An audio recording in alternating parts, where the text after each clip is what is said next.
Hi, everyone.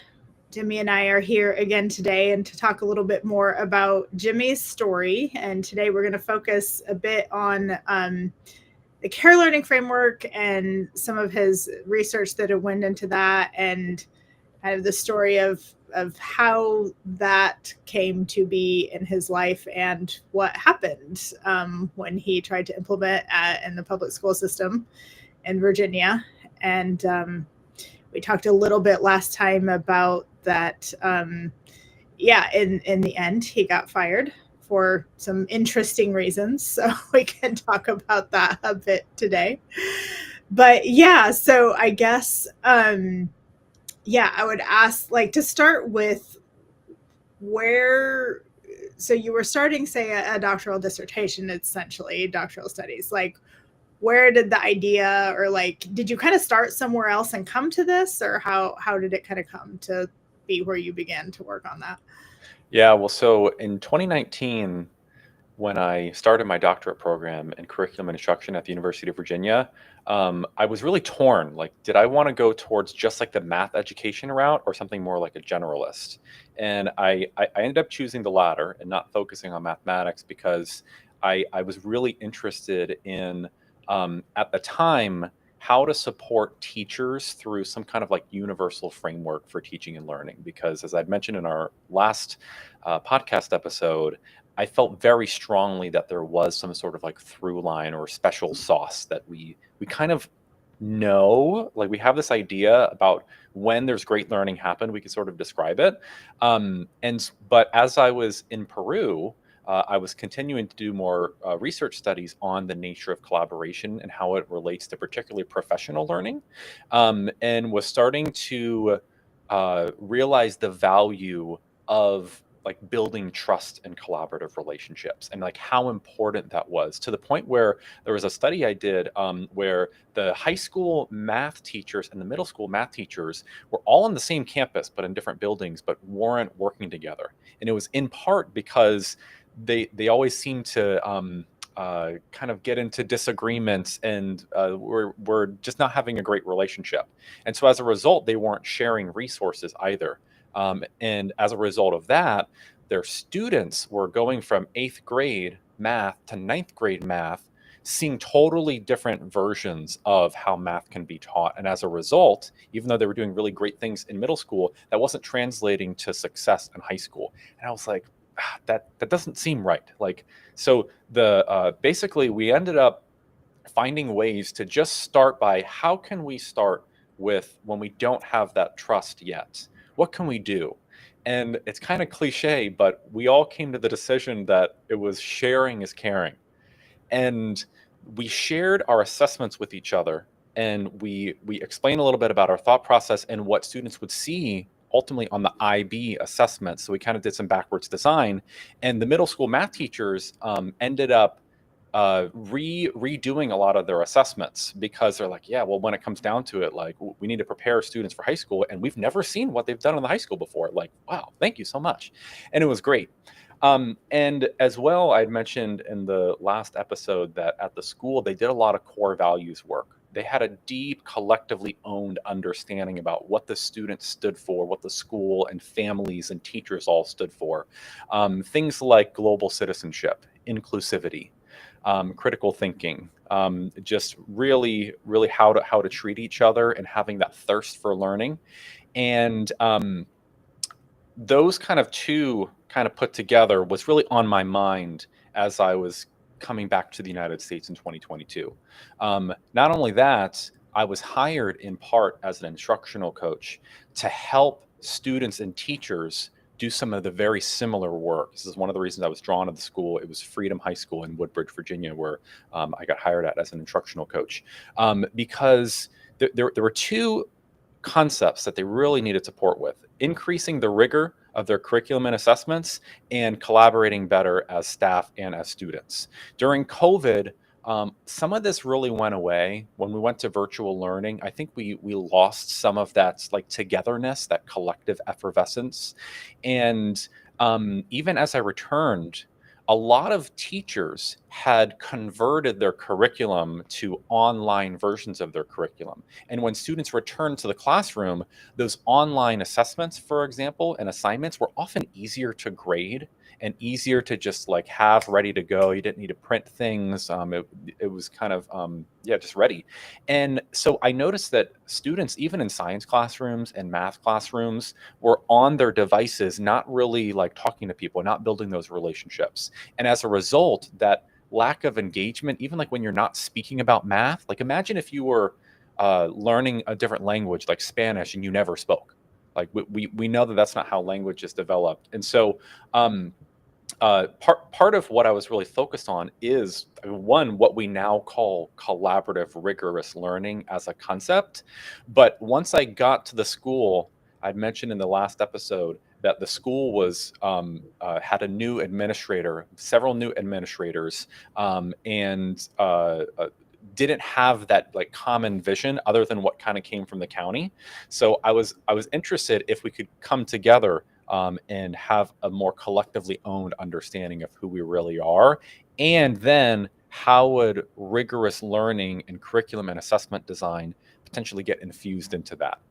And so that was a little bit of the motivation. But then we had shared on the last episode as well how what's now our CARE collaborative model and the zone of rigorous learning, those were the two products of collaboration and rigor that had come together, that I had then put together in my 200-hour field study at the University of Virginia in the spring of 2023, which then got implemented at the school at Independence Non-Traditional School in the fall of 2023. So maybe let's kind of like, I don't know, unpack that a little bit. I don't know if that exactly answered your question, but I'm trying to find like the timeline, and then we can maybe talk about like how did it actually get implemented like for real in the school. Mm-hmm. Okay, I can go. Well, yeah, no, that's fine. It's your story. So as I was meeting with the principal, who was a really good friend of mine at Independence Non-Traditional School, she and I, before I went to Peru and I was teaching math and music at Patriot High School in Virginia up until 2020 when I went to Peru, she didn't want to see me go. And I didn't really, back in 2019 in the summer, I heard a very, very strong calling to go teach internationally. And I had mentioned that I wasn't a believer at the time, but I was in a course where the professor at George Mason University, when I was doing my second master's in education leadership, she really strongly encouraged, actually preached about having an international teaching experience and how that was going to really just teach you so much about the world, a lot about yourself, and it just really spoke to me. And so I made the decision in summer of 2019 to apply to teach internationally and start a doctorate program. And in that experience, I started to like learn to trust myself even as a researcher, but I also felt very supported by the administrators at Patriot High School. Like they were like we had some fantastic school programming that we had done, and I kept in contact with the principal as well while I was in Peru, and she was like, when are you coming back? You're only going to be there for 2 years, right? And so she didn't have a position at the time because she wasn't a principal yet, and I did my 1 year at Freedom High School as a math instructional coach, which it was like a 1 year special COVID grant contract. And in December of 2022, so this was after I'd shared with you the spiritual experience, shared it with my administrators at Freedom, ended up having to spend some time at a mental hospital because they kind of thought I was crazy. And so a month after that, I realized, okay, I got to find a different position. And so in December of 2022, uh, uh, my during that semester, this administrator from Patriot ended up becoming a principal at this new school. It was an alternative or non-traditional school, which served some of our neediest populations across 3 different school districts in Northern Virginia. And I was very pleasantly surprised to find that she was hiring an instructional coach slash math coach slash we ended up calling it curriculum and instruction specialist, because the school consisted really of 3 separate alternative school or non-traditional school programs. There was a K through 12 more higher special needs program. There was a middle school program, and there was a high school program. And students were largely assigned to this school through the disciplinary process, but also just for different reasons. A lot of students fall through the cracks, and just traditional school doesn't work for them. There are some teens who have their own children, and this program has what was called a third shift, which is this like afternoon evening portion of school where you could complete some of your education there. There was a computer-based program support there. There were just different options, smaller class sizes, highly trained educators, really, really care about the kids, and more security, more counseling support, lower ratios all across the board. And similarly, in this school, as I was doing my this semester-long research study there to see how this care learning framework could be implemented at a new school, because as I had met with the principal in December of 2022, she was like, "Yeah, this sounds really great. Let's do it." And she hadn't heard that the hospitalization had happened. Uh, which I'd asked HR about it. They didn't think it was a good idea to like share anything. I'm like, okay. And so we were all really excited because we had this common vision that we actually had the principal had articulated her vision for the entire school and the future of the curriculum at the school. And we'd centered this framework at the heart and center of what we would be teaching.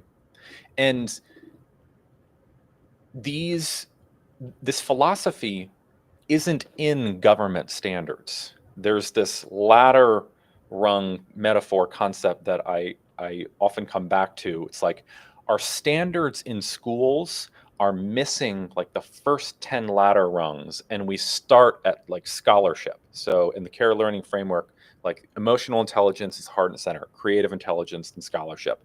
You can't skip emotional and creative intelligence and just go straight to memorizing facts and passing standardized tests and those things. Knowledge is important. Learning things about the world is important, but also learning about yourself, empathizing with people. We talk about curiosity and compassion all the time. Metacognition and executive functioning, how to innovate, problem solving. These are things that, like, even in a math test that is standardized, that's not really problem solving a lot of the time. It's completing exercises. So if you have an algebra equation, then you see another algebra equation, and then you see a third algebra equation that has a few numbers switched out, that doesn't mean you're problem solving. You're often regurgitating algorithms. And on the Algebra 1 test in particular, you can largely use the Desmos calculator to pass the entire test. So there's all sorts of validity issues. And the good thing was that we had gone into the 2023-2024 school year where this framework, the administrators felt very, very strongly, they had unanimously voted, we need this in our school. We can't just be focusing on academic standards, because our students, several of them are behind. They had very high chronic absenteeism. Academic performance was not good. I had observed students, and God bless these teachers and students, because everybody wanted to do really well. Part of it is that a quarter of the students in the high school program were addicted to opioids. There were a lot of trauma in the school. There are students who have been trafficked themselves, who are coming from home situations that are not what you would hope for children. And so we were really hopeful that focusing on teaching people first and not just courses would, this phrase I use is mending minds and healing hearts, because we know that if you are overly stressed and anxious and you don't feel like you belong, you don't feel safe and trusted, it inhibits learning. So it's almost like that flipped lid concept. So that there's the hand model where if your amygdala is taking over and your lid is just constantly flipped, it's very, very difficult to learn, if not impossible in many ways. And we were seeing that in a lot of students. I was personally observing students who would come to school. There was something that had happened in the morning or the previous day that was really on their mind, and they just couldn't operate. I would see students running around the halls, just like really going through it. Teachers not really knowing what to do. So, the other thing is that these teachers seeing a lot of this and caring so much about the kids, they were really burnt out. I was interviewing lots of staff members, the administrators. You could see it, around the halls. It's not easy. But the thing is that you can't just force people more and more towards some direction that is not fundamentally for the learners. The students were rejecting their curriculum and these standardized tests because they knew it wasn't like right for them. You hear a common phrase like, "Why are we learning this?" And I think we have it like backwards, where we have this North Star that's set on these government standards, and we try to figure out how to better get the kids toward these standards. And what these staff members really knew is that there's something broken in that like ideology, that our job as educators is to somehow get students from where they are to this like false vision of life readiness. And so we started the school year from day one implementing this care learning framework, particularly the care collaborative model and the zone of rigorous learning, in a daily, every single day. We had 30 minutes of advisory. We changed the entire school schedule to be centered around these concepts. We literally were talking about like, what is trust? How do we support each other? What does it mean to learn well? Your brain chemistry. And it was not easy for the students at first, for some of them, because when you come from a background where we don't talk about our feelings, or you don't matter enough for us to care about who you really are because we've got these tests to get ready for. Even though the teachers and administrators in this particular school don't have that ideology, they really, really love these kids. I love this school so much. But everybody's hands were tied. And so when it came down to it, these students still had the same academic standards as students in every other school. And so, but the good thing was, once we started the day and we really got to know the kids, I mean, we even would do these activities where like we had what are your interests? What do you want to do? What are your goals? Let's write them down. Let's draw them out. Let's talk about, there was all of the boys in this middle school program that I was in, when we started to talk about the concept of supporting each other, they believed that what it meant to support each other was making fun of each other because it was funny. And it went to show, like, when you have teenagers and preteens who are never allowed to really support each other, and they're supposed to just comply and be quiet and do your work, the only thing that they can do to have any fun in a classroom is like do something that's like funny to them. but they were trained like falsely that being real just isn't a thing to do.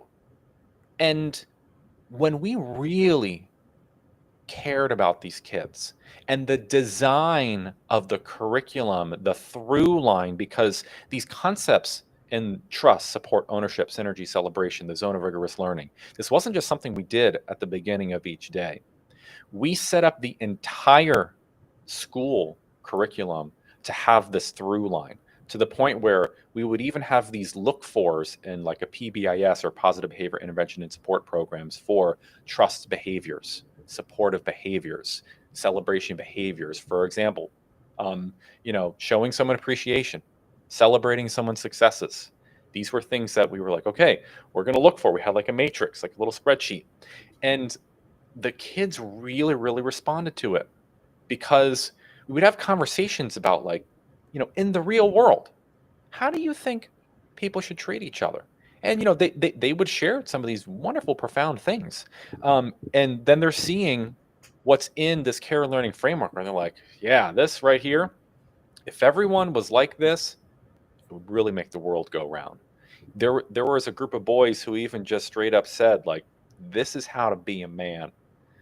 And like that really spoke to me, because when you really teach people first, that trust will propel you past any discomfort and frustration. Because when you're like a family, when something comes up, we know that we've got each other's backs.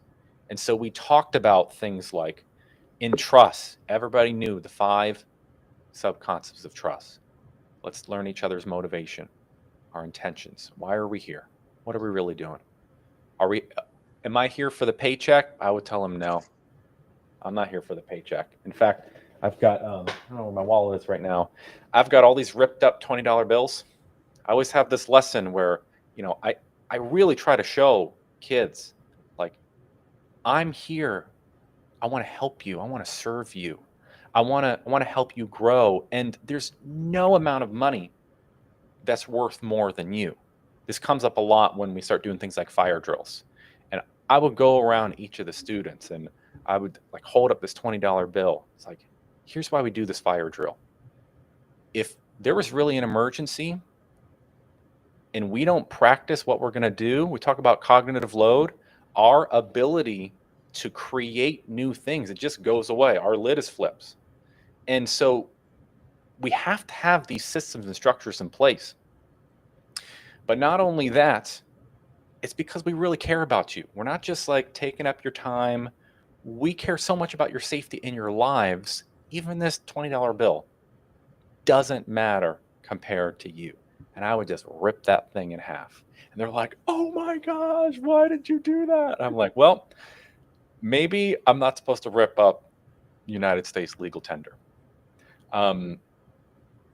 But I need to do something that shows how much I care, because I think it's very important for you to really see people doing the things that we say we're going to do. Like if we say we care about you and we don't show it, that's not care. That's just words. That's what you see on a website. That's what you see in a school presentation. But when you look around the hall and we have these giant posters that say trust, and then it's got the components of trust, support, owner, and it's all printed out. There were dozens of enormous posters, and we're all referring to them all day, every day, and we're labeling things like, thank you for showing that appreciation. That really made me feel great. And we're writing thank you notes to each other, and we're making decisions together. We would come together every morning as a school, and we made decisions together. We practiced collective ownership. In the very first quarter, 0% chronic absenteeism. After the previous semester, it was nothing like that. All of our students, our math students, I primarily work with math, and I was a generalist as well, outperformed the rest of the county on our common summative assessments, not ones that were only created by these teachers, but they were given to us by the county. We had students that were reporting that they were enjoying school. Teachers were saying, it's night and day. Like, wow, like this really made a difference. There was a teacher who wore these beads every single day. And she's like, I'm like a disciple or something. I'm like, oh, bless your heart. And my students would wear them as well, because like when you see something works and they and everybody came up with the idea, like CARE as a research-based framework is participatory. That means the participants all contributed to the product and was there every step of the way. That is how collective ownership works.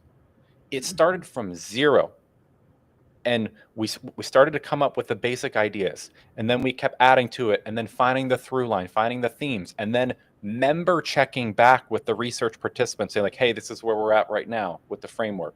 Like, does this still make sense? And then we would make adjustments.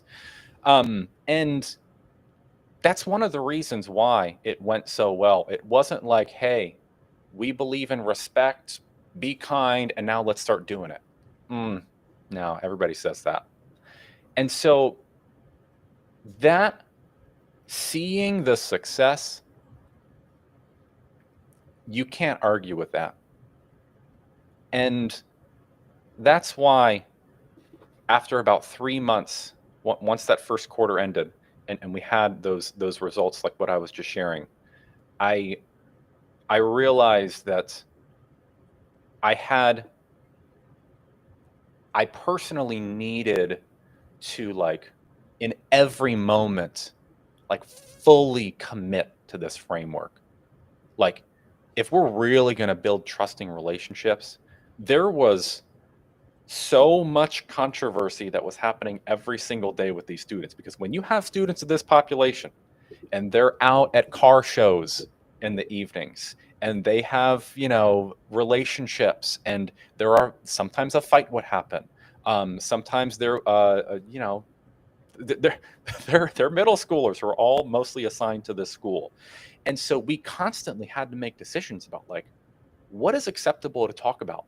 What is acceptable for teachers to be sharing? Because if we're not a little bit open, like, they don't really feel that trusting bond. We would have, can we give a student a hug? Or is that like, oh, you can't touch a student? But then, like, are you really building a relationship if you're like, no, and you're just kind of saying no, even like emotionally? Like, I'm not saying like you want to be like, very like familiar with students, but I was a fist bump guy, you know. These are students who, in COVID and even after COVID, they got put on computers. They got thrown away. And it was so heartbreaking, because every single one of these students, they had a really good heart. But for 3 years, they had been othered. And if they ever made a mistake, they were labeled. And then they got put in a computer-based program because they couldn't be trusted to be in the general population. You know what that does to a kid? They knew that they didn't matter, and they were getting assigned to a school and they couldn't be with their friends. And what we did is we helped them realize that a lot of it wasn't their fault. They were forced through a system that wasn't made for them, and was showing how desperately it needed to be changed. I saw students in the high school side who were also in a computer-based program, which I didn't support that, because I had a teacher come to me and say, like, I've got this kid here. He's just sitting here. He doesn't look good. Like, he doesn't look that much different from being in comatose. He's got his headphones on. He's looking at a screen. But I don't see life. And to me, to even use loving, caring teachers and administrators and counselors and use them as like meat shields to do our government's work just felt so wrong. I had a teacher who came to me and she said, you know, I've been a teacher for 25 years and I have to follow a script every day. And it's almost like I forgot how to teach. And my daughter, she got like deep faked or something, this AI stuff that was going on. And she's like, look, I'm having an existential crisis. I feel like my sense of meaning isn't here. I'm not able to be creative with the kids. We're not able to teach people. I have to follow the script and I don't know what to do. And we would have teens, high school seniors we had to teach them these anxiety management strategies during their standardized tests, where we had to literally teach them to grip on to the arms of their chairs to get back to reality because they were dissociating from reality out of panic, where if they didn't pass this one test and magically get it to produce a passing score, they weren't going to graduate from high school. And then that's how our entire system is designed, where doesn't matter what you want to do after high school, these are the tests you have to take, and your job is to figure out how to pass them. And if not, you might get sent to a different program. You're going to have to do even more work, remediation, like that's so awful to be like operating like that. And then the schools are graded on that performance. So the teachers feel that they need to further pressurize and fortify this system. And then other teachers are literally brainwashed into thinking that that's what teaching is supposed to be. I just, this is one reason why I was so, I mean, I would almost even say like religiously committed to this work. Because when you see time and time again how such a broken system infects every single person in it, and realizing that we as a community have come together and found an antidote, a solution to this plague, there is nothing that could fill me with more motivation than that. Because I was seeing the results even in the standardized tests themselves. The students who were using the Care Learning Framework first were actually able to demonstrate their scholarship better on the other end, because they had that enthusiasm for learning. They felt safe. We had language to use to express our feelings. We knew that we could trust each other. It makes learning more efficient when you start with emotional intelligence and you start with people, not these government standards. And so then where some of the controversy came in, this is quite a lengthy story, but I was mentioning how there came to be a point after that first quarter where I had to make these 1,000 judgments a day with these really kind of like, what do you do when a kid's like, hey, once I get my phone back, because the kids weren't allowed to use their phones, they had them taken at the beginning of the day. It's like, I'm going to this car show in the evening. Like, can I show you like this cool car? And then I'm like, ooh, like as a professional, should I be discussing car shows with a middle schooler? And so I have to make a decision. Do I listen to what the student has to say and talking more about this thing that's like, it's not illegal to go to a car show, but there are things that happen late at night at car shows. I know. Should I say, hey, I can't talk about that? And then the student is going to feel like they can't share things with me. It's like, oh, it's not easy. And so, in that particular case, I listened to the student, and then I did ask my administrator after. I'm like, okay, the kid said this, and she's like, okay, well, you got to be careful. But then it's like, okay, I am being careful, but there's these things that are happening all the time. And so what does careful mean? because what happens when a student shares, you know, a friend of his is pregnant, or if I mean, well, one, there are certain things that we are mandated reporters about, first of all. So there are some things where we do have like very strict protocol, but there's a lot of things that are like in between the lines, you know.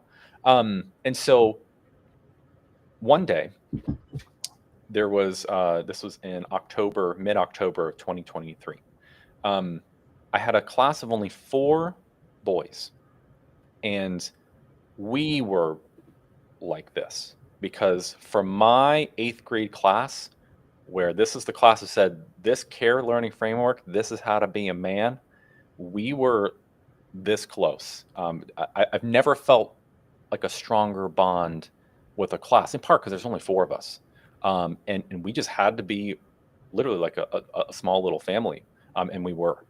Um, but one day, two of the boys were playing basketball in their PE class, and they had a little scuffle. Like it wasn't a huge fight, but like someone hit someone, and the one kid got suspended. And so the next day, we had our math class because I taught in addition to my duties as an instructional coach or a curriculum and instruction specialist, I also taught a few math courses. And so the next day we came to math class, and the students shared with me like, okay, so one of you is missing. And so they shared with me what happened. And at this school, we have this training that we get trained on called Handle with Care. And if a student is unable to like be safe, basically, as you know, a last resort, we have this this technique to have a. It's called the primary restraint technique, and there's like a physical motion to ensure the child's safety. And so I thought it was important that they are at least aware, because if they got into a fight so badly or were being so unsafe that they couldn't be safe, I felt that they should know, like, hey, in the future, just so you all know, if this happens, no one's trying to wrestle with you and something like that, but we do have these different safety procedures. And so, of course, they wanted to know what it was, and they were like, oh yeah, Mr. Edwards, like, so like, you know, show us, like. And so long story short, I did. And later down the line, basically, my principal had seen footage, like video footage of the technique being used, and reported it to HR, because on video, you know, one, there's no audio. And so basically HR, I had like FOIA requested the emails. They told her to call CPS, Child Protective Services. This is like one of my best friends, like my trusted colleague for almost 10 years. So she did what she was told to do. And that's going to be a common through line in this story, which is going to be really sad. She was told what she needed to do by her superior, and so she had to do it. And so I ended up being removed from school. And it was really rough because I wasn't told why I was removed, because this was like a couple weeks after this had happened. I wasn't told why.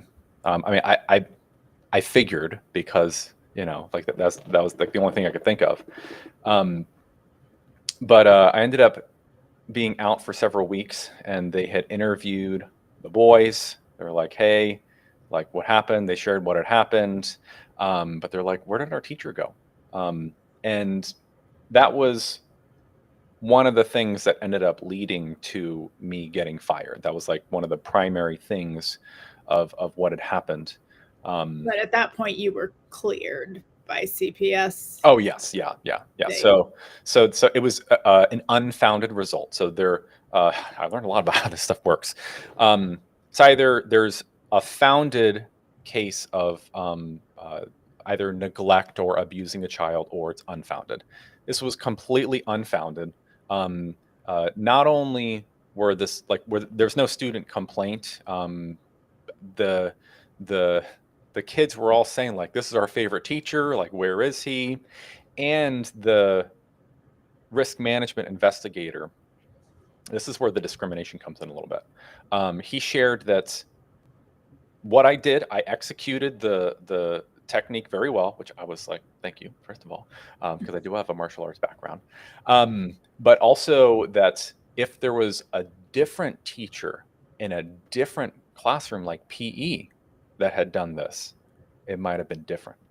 But since you were in a math classroom, you're not supposed to be doing anything like that in a math classroom. So I'm like, what? Because, like, for example, like I was a musical theater choreographer and vocal coach. And so, we would do partner lifts, for example. So in that case, doing some sort of like, grab or something that's safe is like good for me to teach. If you're a wrestling coach, the same exact thing is literally taught explicitly in curriculum, but this was not okay. And so I was bringing those kind of things up. I'm like trying to do some critical thinking because, like, again, going back to that in time judgment, for me, when there are matters of safety, like a fire, for example, one reason I bring up that example is because instruction stops when there's an emergency. If there's a fire, you don't say, oh, but there's the quadratic formula. Or when there's an active shooter, you don't say, oh, but there was this science lesson that, come on, that's on the schedule. It's in the standards. No, you do what needs to be done because we teach people first and not just courses. And so I was talking with my kids, with the three boys who were still in there because one of them was suspended. And I'm like, we even talked, guys, we're on camera. This probably won't look good. But I do think, just in case you do get into a fight or something, I think you need to know what's going to happen. Just like a fire drill. I don't think it's right for students to be surprised by that technique and they're terrified, especially if it's a security guard that they don't know. And so we talked about why I was using my professional judgment to make that decision in the moment, even though it probably wasn't going to look good. We even talked, I'm like, y'all, at my last school, they kept kicking me out of school because I was also trying to keep kids safe because administrators were actively promoting drug parties, and so were security staff, and it was not good. I don't condone that. They're like, yeah, that's horrible. And so I'm like, all right. So if anyone sees this video, they're probably going to maybe fire me. But I care about you, and so I want you to be safe. They're like, okay, yeah, let's. And of course, they're like, yeah, we want to see the technique.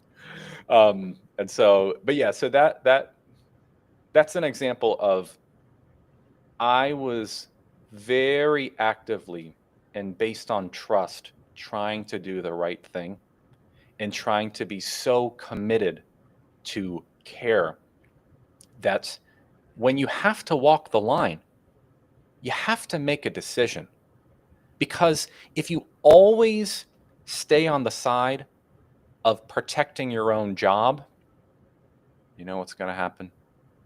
When your supervisor tells you to do something, you're just going to do it. And I'm not upset that people needed to feed their families or pay their mortgages or save their career. It's a lot easier to use someone as, well, do whatever needs to be done. And that's what I was told several times by administrators, even at Freedom High School where I was the previous year.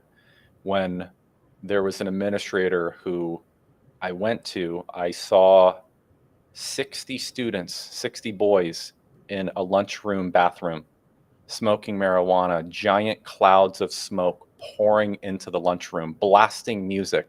And I happened to be entering the lunchroom, saw all the smoke coming out. All the kids are in the lunchroom looking at these clouds of smoke coming into the hallway, and there are 3 school security guards in the lunchroom. One of them is directly outside of that room. The other 2 are on the other side of the lunchroom. And I'm like, what hell is going on here?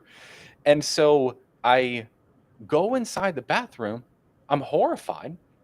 I look around at the security guards. I'm like, oh, I don't even, no, thank you. I go and find an administrator, and he tells me, you know, the drug problems are so bad at this school and at pretty much every other school, there is nothing we can do.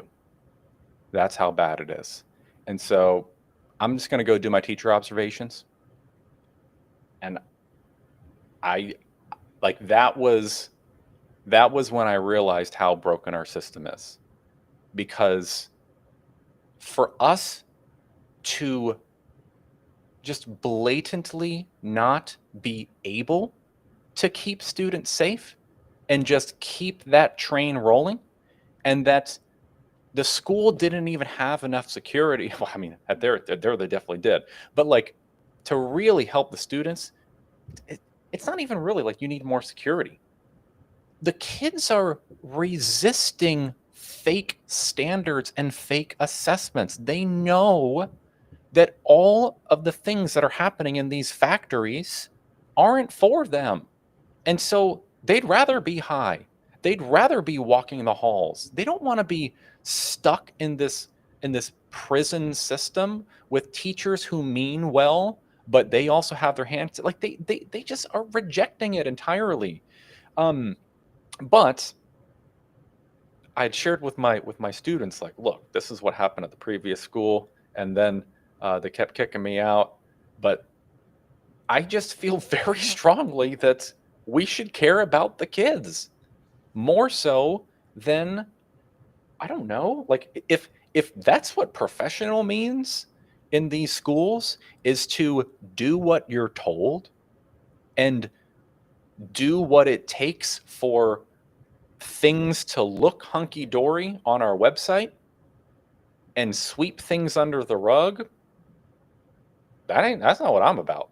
I mean, man, I told the kids, like, if that's the hill that I need to die on, is your safety, your wellness, and what is obviously the right thing to do, then I guess that's what's going to end up getting me fired. And you know what they did when I got fired? They put down what I just said, as he also told his students that he doesn't care about his job. They they they took almost every conversation that I had with an administrator. They had teachers surveil me and were told to keep tabs on me. And they were interviewing students to try to get anything that they could find to accumulate and paint a narrative. And then when it came down to actually having the hearing to fire me, they wouldn't even let me discuss what had happened at Freedom High School. The hearing officer said it wasn't relevant to my firing. Even though I kept sharing with teachers, principals, HR, what had kept happening, they called me crazy and labeled me with a disability for which had no name. But then they approved me, which this is just so illegal. I can't imagine this is legal. The accommodation for whatever my disability was to hold a small wooden stick, which goes to some of the hilarity of this, because during this whole time, I just could feel that there was something so absurd about everything that was going on. So I took my little conductor's baton and was waving it around. And you know, the kids loved that. I remember like someone was like trying to do Harry Potter with it, and I was like, you know, putting a spell on them, and they were like possessed or something, which I'm sure that looked really good on camera too. But you know, when it came And down, to be clear, that was sort of you playing into the absurdity of it all. That, you know, you had a fake mental health issue, so you were going to have sort of a not, you know, just kind of a silly accommodation that, you know, yeah. It just kind of speaks to a lot of things, our mental health system, and how, you know, because many students are treated this way as well. Yep. Well, and when a student is having a panic attack during a standardized test, and then they get labeled as having a mental health issue when they're, like I was saying before, if we didn't have these fake standards in the first place, we wouldn't have students who are being led toward insanity. They would be led towards something good for them, which is them learning to become truly life ready and having ownership of their learning in a community of trust and support where they as people matter more than someone else's standards. And I just remember we even made this video of the school. It was like a little pep rally video getting ready for the standardized test, where like the counselors and me, we came together, we did this like pep rally style video of like, and you get a diploma, and you get a diploma, and you get a diploma, like the Oprah Winfrey style thing. And there are lots of pep rallies about standardized tests in schools, and it just felt so wrong to like put this graduation, this diploma on such a pedestal, and that, all right, everyone get excited because you're going to get this diploma and then you're going to be ready for the world. And they're not. The student who is having those panic attacks and is having to be trained about how to get back into reality, if they manage to pass that test, what are they going to have on the other side? All this trauma, and they still don't have the skills they need to be ready for life. I was tutoring a student, a senior, to get ready for the algebra standardized test. And we were doing this problem on linear functions. And she was like, Mr. Edwards, I got to tell you, we know that this doesn't really mean anything. I'm worried because in a few months, me and my boyfriend want to go to Florida and we want to, start living our lives together. Things are too expensive. I don't think I'm going to be able to make it. And so we were talking about like saving, because she's like, I can get a job right now. I can start saving, but is it going to be enough? I don't know. And so we talked about how much things cost. We talked about, okay, well, if you earn this amount of money a month, like a lot of these kids, if you're working as a senior, you can earn $1,000 a month. You can do that. That's very achievable. And so we talked about, okay, if you do that and you save 500 of it a month from now until a year, 500, you'll have $6,000. My car that I had just bought when I came back from Peru was $5,000. So you could buy an entire car and not have any debt, which actually was a linear function, $500 a month. And we talked about how that was an actual linear function instead of this fake math problem. She was like, oh my God, why don't we learn like this? I'm like, that's what I keep asking.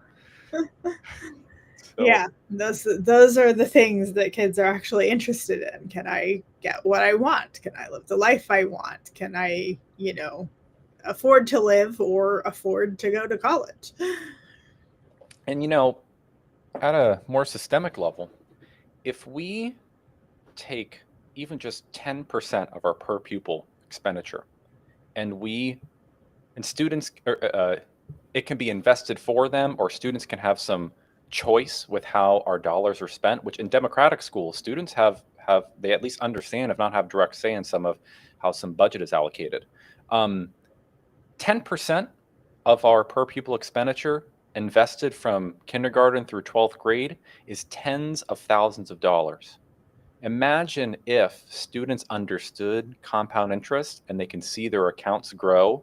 If you have $20,000, if every single 12th grader graduates with $20,000, which is not hard to do, if you stop pressurizing and fortifying this broken standardized test system, there is definitely money in there. A lot of our IEP goals, the individualized education plans, so special education, we're hiring administrators and even like people who run detention and all of these test prep, and we pay for high dosage tutoring and all of these if you divert some of that funds to what actually matters and cut the bloat and the crap that is preventing our students from being well and actually learning, and everybody had $20,000 by the time they graduate, that would probably solve so many of our societal problems.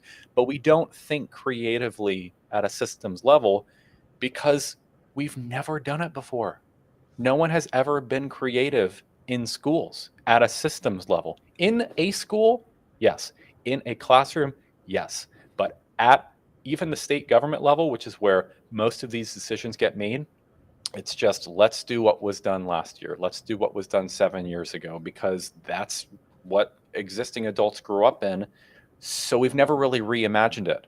But there is so much we've learned about not only our capabilities as society, but as what matters in terms of learning. What should people be learning? How should we be treating each other?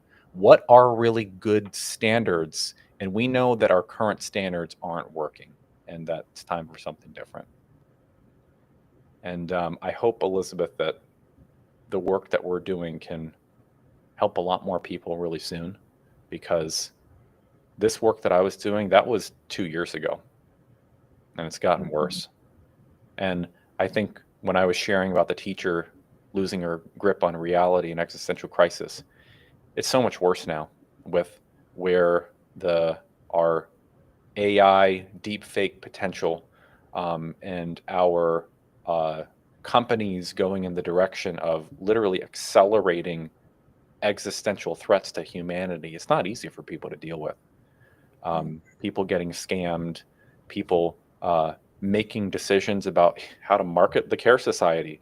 We've tried to condense our marketing down to 30-second sound bits because we're so sapped of our ability to pay attention that we're trying to like adjust our communication for something that shouldn't exist in the first place. Like, we should be able to think and pay attention, but people make judgments so quickly because people are also so used to getting duped, so used to people having a bad motivation and just trying to use people, that if they're not instantly hooked on something, they're like, no, this is probably something someone doesn't care about me, or it may not even be real. So they're just kind of like searching and searching and searching.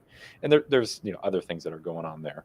But I think I pray that what we're doing can reach many people very soon, and that we can have people come together and realize that, if we're going to stand for something like truth, love, and care, let's just do it. Like, let's do it. Let's design systems. Let's reimagine education standards, and just think about this from really the ground up, and let's do it like better together. Yeah, and the hope, I mean, obviously we're providing something that those who are able to leave these systems right now can participate in. But there's different schools of thought. We've talked to people who think that the public education system just did not exist. I don't completely know what I think about that, but I feel like it is going to continue to exist. I don't see it going away. And if there is even a chance that we can provide an example of a different way to do things and provide the research data that shows that having different kind of standards works and provides a legitimate, good education, it's just what we're trying to move forward with. And that's what we hope. There are other people who want to work with us and participate in that. Yeah, and I think that might be something we can talk about another day. But exactly, like, what are these standards, and how do we see there being the possibility of different standards than academic standards being used in school systems of all kinds? And, that's something that I think is very, very important, because when you come from the alternative education or the homeschooling world, and either you're trying to work off the same standards or you just don't have standards, you do become a little adrift. Many parents do well, and we can use our common sense, and we can say, obviously, kids need to learn this particular list of things, or just, as you live life, kids learn things, and that's great. But like, to have some community and some like idea of where you're headed there, I think would be really helpful for a lot of people. Oh yeah. Yep. And that vision of what you're talking about. That's what the Care Learning Framework is.